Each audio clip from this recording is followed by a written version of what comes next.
Everybody, Rudy, Alpha Investments. This whole Godzilla thing, look, let's have a talk about it. It's probably going to go down as one of the biggest boom and bust in the Magic the Gathering finance community. I use that term very loosely, in many, many years. Let's talk about the timeline. Let's talk about really what happened and I'll give you my opinion, what I think is going to happen with the card moving forward. So just to bring everybody up to speed, because I still get people saying, what is he talking about? What is this Godzilla? So, obviously, everybody knows new Ikoria set has this Godzilla death, and then it's got the C word with the virus name in it. And of course, Wizards is, R&D operates many, many months, if not years in advance. So by the time the set was printed and done, it was way before 2020. And of course, because of the 2020 disaster around the world and all these pandemic fun crap going on, obviously it was a big PR issue. So because of this, and then making a statement saying they're going to remove it from all reprints of the standard booster boxes, it created this short-term hype bubble frenzy. And that's pretty much what happened. So to recap, all collector's booster boxes are first print run. There is no reprint of collector booster boxes. There wasn't with Throne of Eldraine collectors. There wasn't with Theros collectors. There isn't with Ikoria collectors. It's all one and done with the collector box system. Now, the standard boxes, there's multiple print waves along the life cycle depending on how quick Wizards draws down their main warehouse supply, also known as the Texas location for most people. And when that gets drawn down to a certain point, they evaluate whether or not this says an early enough point in the life cycle to do an additional wave from Carta Monday. So, with that being said, the first printing of the Ikoria standard boxes, which I believe most are going to be the made in Japan higher quality ones, which is what it's kind of becoming a subculture, but that's a different video. Those should have the Godzilla Death infamous C-word card. All the collector boxes have them. The pre-release kits have the potential, I believe. And I'm not sure. Wait, do you get the? I haven't even opened a pre-release kit. I don't know. So then the standard booster box, it's only the first print wave will. As of right now, I don't know if there's a way to determine what is first or not. I can't help you with that. I just don't know. So, about a month and a half ago when I first started hearing about this stuff, got a ton of messages through the YouTube comments, private emails, patrons asking, Rudy, what do you think of this? Is this going to be a big thing in the future? I mean, there were a lot of people really, really hyped up about it, received substantial amounts of messages. And towards the end, I got to the point where I was just telling everyone the same thing. I said, look, this is a temporary short-term hype-related thing. Historically, anything based around a cultural or based on a video game based on a movie, any of these type of things marketed this way, historically are very big bubbles and booms and busts. And then when I started seeing people, sold and buying these and pre-ordering these particular error cards for $200 to $300 to $400 a card, I think most average pre-order sold listings were in between $200 and $300 a card. And I was just like, goodness gracious, that is scary. And I remember telling people, this is a dangerous thing. And then a few weeks ago, I did one Ikoria collector box test opening from somebody or another store location that sent me a box just to open and mail back. When I opened that one test video, and I received two of those cards, one fancy foily full art and one non, in one box, I said, okay.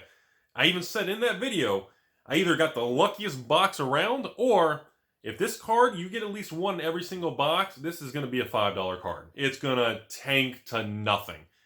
And I don't know what the final price is going to settle at. But I don't know if it's going to make it to $5. It's just kind of a number I threw out there. But let me tell you something. You got to be careful. And that's why I use this whole, the magic finance investment. I use these terms very loosey-goosey because the people who really collect or invest or park money and really enjoy the sealed product or the vintage, any form of reserve list, old school game, people who really do this kind of stuff, you have a lot of subcategories of different types of people doing this. And I unfortunately, I'd hate to say it, but I would say at least probably 70, 80% of the individuals doing this, they may not have the experience, maybe they're younger and haven't been doing this a long time, and they just simply haven't been around the block and pounded in the face a few times. And because of that, it creates these little sub-hype cultures that are very dangerous.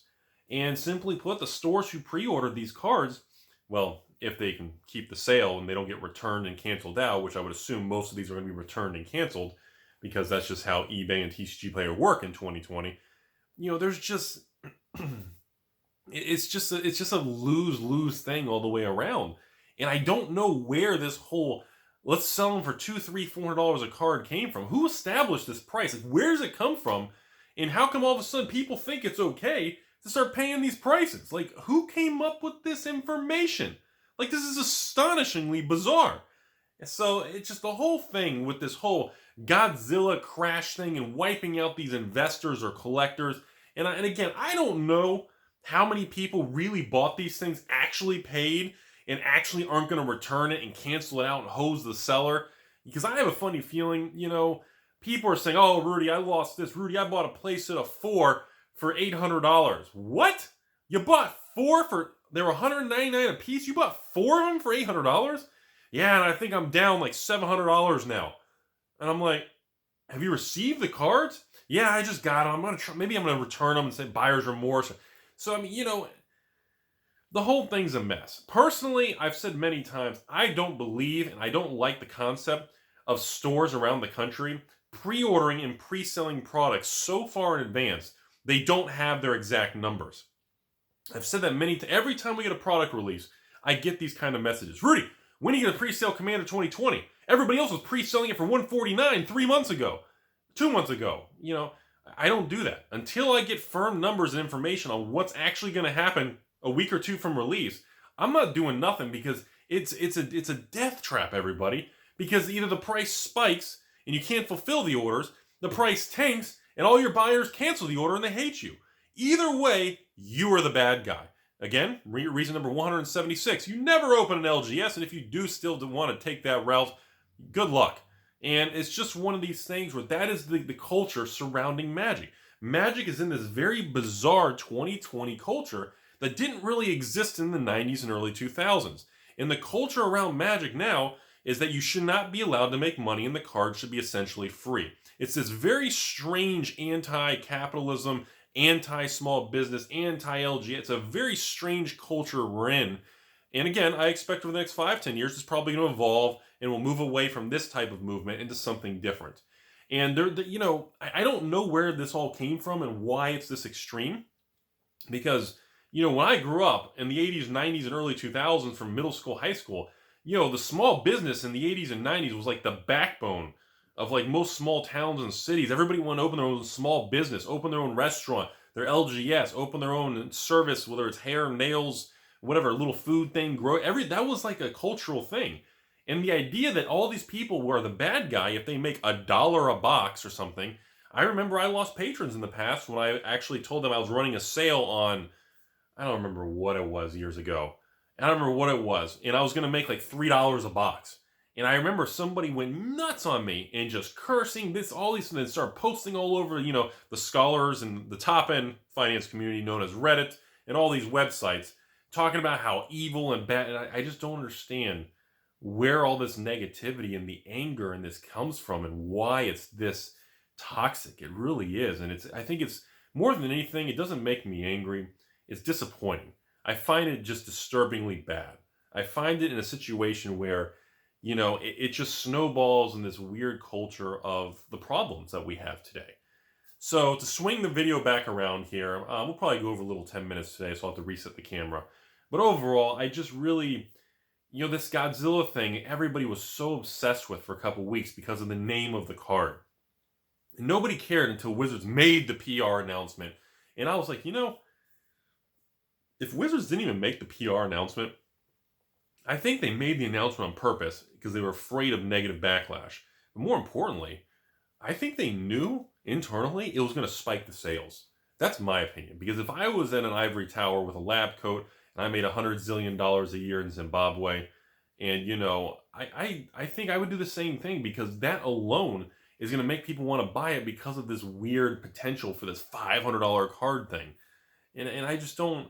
I think, but see, that short-term spike is very dangerous for the long-term stability and the long-term happiness of the players and the people who buy these cards. How is some kid going to feel if he buys one of these for $100 and it's worth $5? Is he going to stay with it? Is he going to get a lot of anger? Is he going to walk away from Magic? Do you see what I'm getting at here? Those are my concerns when you do these kind of things and cause these swings.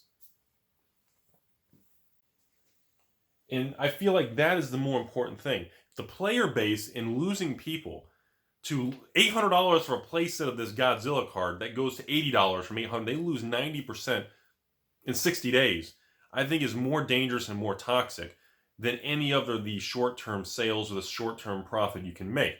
Unfortunately, that's a different type of video about short versus long-term, all these type of things. But, I've been watching this whole Godzilla thing, and it just really, it's something else. I haven't seen something this bizarre in quite a while.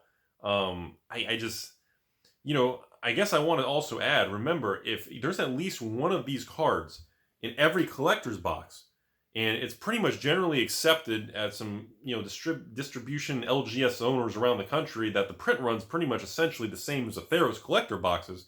It wasn't reduced or increased. It's the same it's approximately the same within 5% up or down of the Theros collector's boxes. If there's 1 to 2 in every box, even one, I can't, I'm not going to throw out a random number on the print run of collector boxes, but, we're talking, 10,000 plus copies of this card.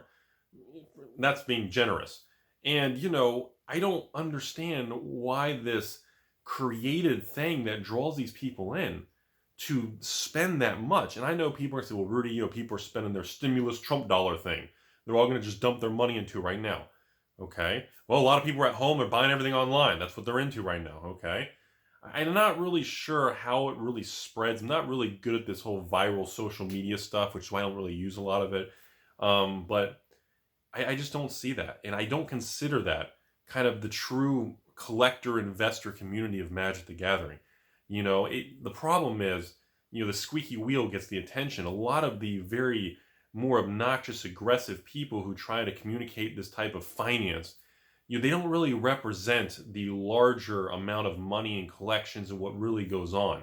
And it kind of taints the name. Kind of like that Vice article that came out that I didn't want to be a part of. That doesn't represent the money and the probably thousands, if not hundreds of thousands of people in the Magic world that are not like that. And it really skews the perception to people on the outside, and also what finance or Magic is, the value of cards and collectibles. And it creates just a very sloppy situation, So I just, many people, before I end this, I'm just rambling now, but before I end this, there's a lot of people who sent me messages about the Godzilla promo thing. And towards the end, I was sending responses saying, so let me get this straight.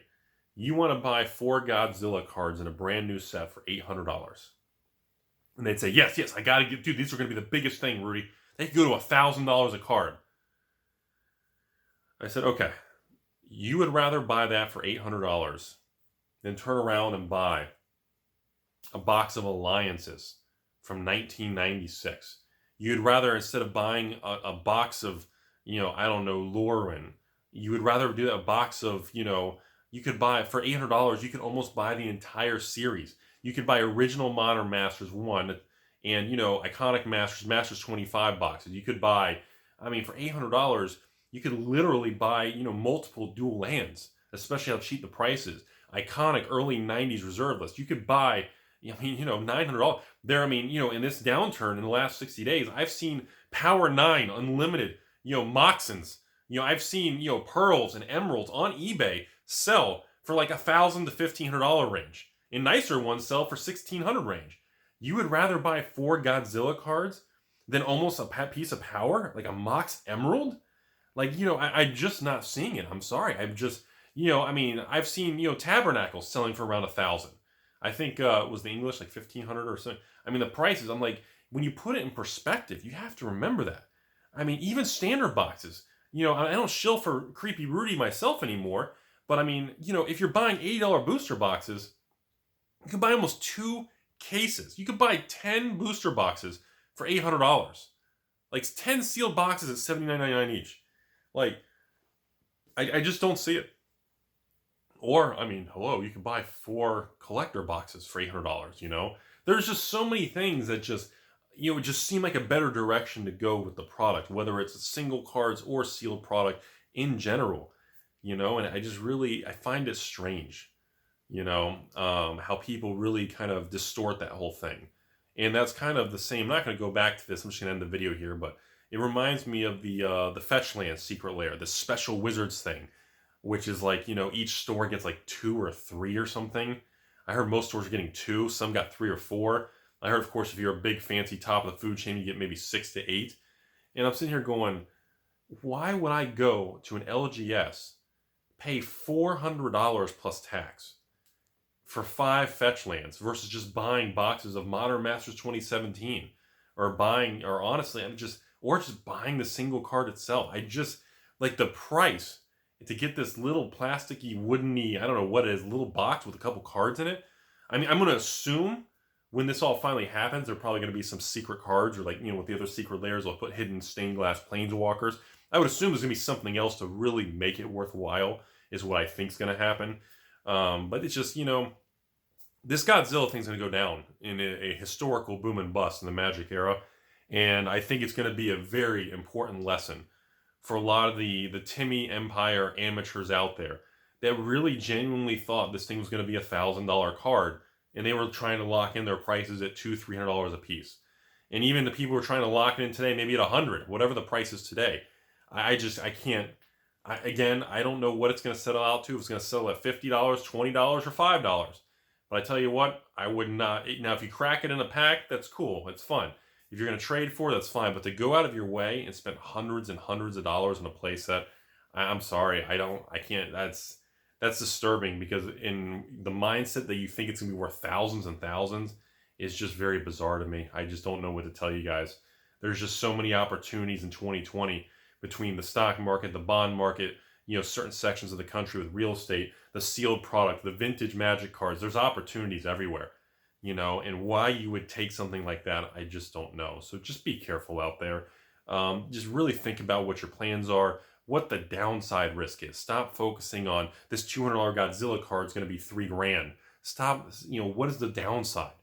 I mean, even if the Godzilla card goes up in the future, are you really willing to tie up that kind of money to try to make a small return when the downside risk is that big?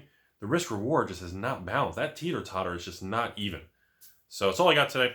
Hope you guys learned something. Be safe. Thank you very much.